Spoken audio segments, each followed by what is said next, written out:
Rome, a name that carries weight throughout history, there have been many countries that called themselves Rome, like the Roman Empire, the Eastern Roman Empire, and the Holy Roman Empire, etc. So how many Romes were there in human history?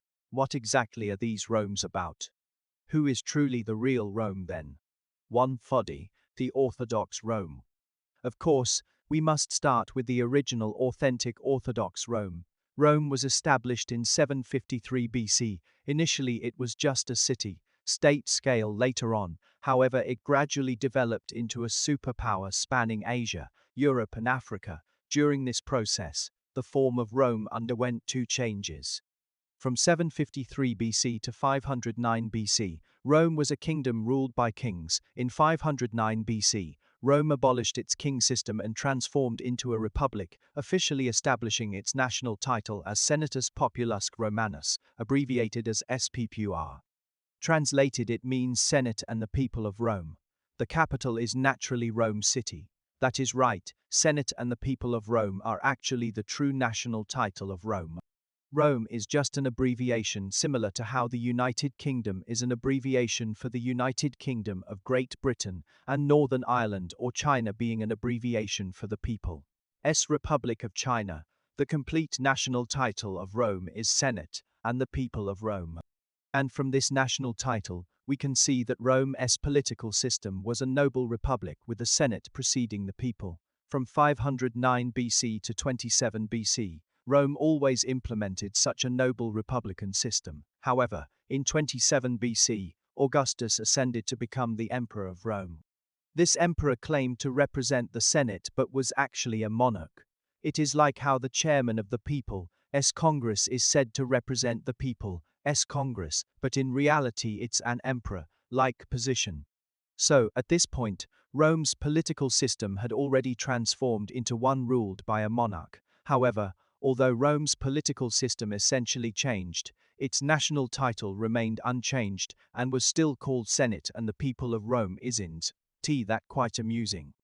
It feels like how the Qing Empire referred to itself as the Republic of China. Those who can imagine it can try substituting their own examples. Tutti formed the Western Roman Empire. In 286 AD, due to the vastness of the Roman Empire, Emperor Diocletian divided the government into two halves for easier governance, East and West. By 395 AD, with Emperor Theodosius dividing the empire between his sons, Rome officially split into eastern and western halves, turning from one country into two countries. However, both these nations still called themselves Senate and the people of Rome. Historians then distinguished them as the Eastern Roman Empire and Western Roman Empire respectively.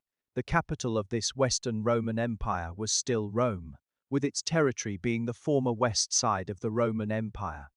But the Western Roman Empire's regime was already crumbling from the start and lasted barely 2 centuries before it was destroyed by the Germans in 476 AD.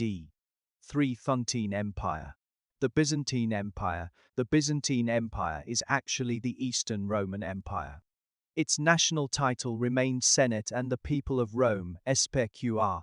However, we refer to Rome as simply Rome, because its capital is Rome, right? But the capital of the Eastern Roman Empire was not in Rome, but in Byzantium, Constantinople. Thus historians conveniently referred to it as the Byzantine Empire for ease. The Byzantine Empire continued the Orthodox lineage of Rome and persisted for over 1,000 years despite constant territorial losses until 1453 when Constantinople fell to the Turks. 4. Carolingian Empire. After the Western Roman Empire was destroyed by the Germans, various Germanic tribes fought for dominance in this land. Among them were the Franks, who eventually saw their Carolingian family rise to prominence and conquer vast territories of the former Western Roman Empire. The king of the Frankish Carolingians, Charlemagne, not only converted to Roman Catholicism but also served the Pope diligently until he was crowned as Emperor of Rome by the Pope in 800 AD. His empire then became known as the Roman Empire. However, historians still prefer to call it the Carolingian Empire. Whether or not the Carolingian Empire counts as a true Rome is like asking if the Jin dynasty counted as China. The Jin also claimed itself as the Orthodox Chinese dynasty with its territory in China, but there was also the Southern Song, which indisputably held the title of Orthodox China. This was quite awkward. Similarly, the Carolingian Empire had the Pope's endorsement and claimed to be the true Roman Empire, but it still had the Byzantine Empire on its eastern side, which was undoubtedly the Orthodox Roman Empire. So whether or not the Carolingian Empire counts as Rome is a matter of perspective. 510. The Holy Roman Empire, in 840 AD, when Emperor Louis I of the Carolingian Empire died, according to Frankish tradition, his territory would be divided among his sons. Louis had 3 sons, so the land was split into 3 parts: East Francia, Middle Francia, and West Francia. But there is a problem here. While territory can be divided equally, the title of Roman Emperor is singular. This was quite awkward, so the brothers started fighting over it until only East Francia and West Francia remained.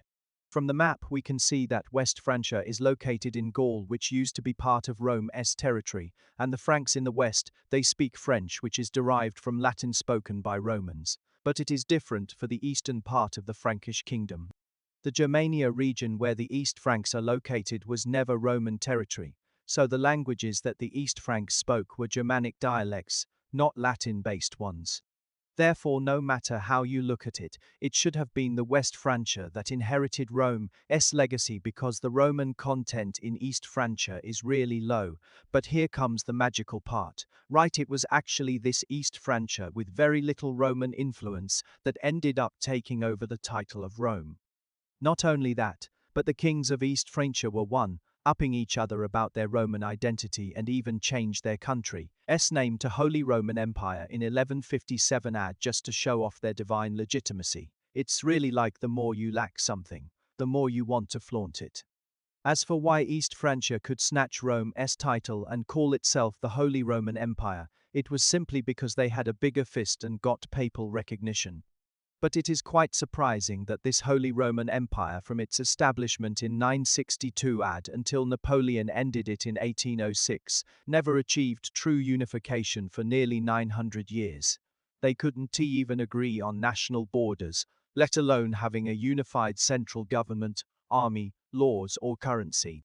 The monarchs of the Holy Roman Empire, despite bearing the title of Roman Emperor, were mostly figureheads without real power, because the entire country was basically run by various lords who governed their own territories autonomously. So here is the question: is this Holy Roman Empire really Roman? I think Voltaire's critique is spot on. He said that it is neither holy nor Roman, and certainly not an empire. 6. Romania. If we look at today's world, there is only one country left with Roman in its name, Romania. But the word Romania actually means land of Romans. In other words, as long as you build a country on land that was once ruled by Romans, you can call it Romania. And indeed, this Romanian territory was conquered and incorporated into Roman territories around 101 to 104 AD by Emperor Trajan, so calling themselves Romania makes sense. But is Romania really Rome? I think asking this question isn't necessary anymore. Looking back at history, you'll find that the European nations of old were all scrambling to be Romans, wanting Rome's title because it was a symbol of power and prestige. The identity as Romans brought cohesion and pride naturally. Nowadays, only the EU has any claim to being Roman in name, but today, Europeans don't need this Roman identity anymore. They've woken up from the dream of their ancestors' glory and are solidly writing their own history. That is true strength and confidence right there.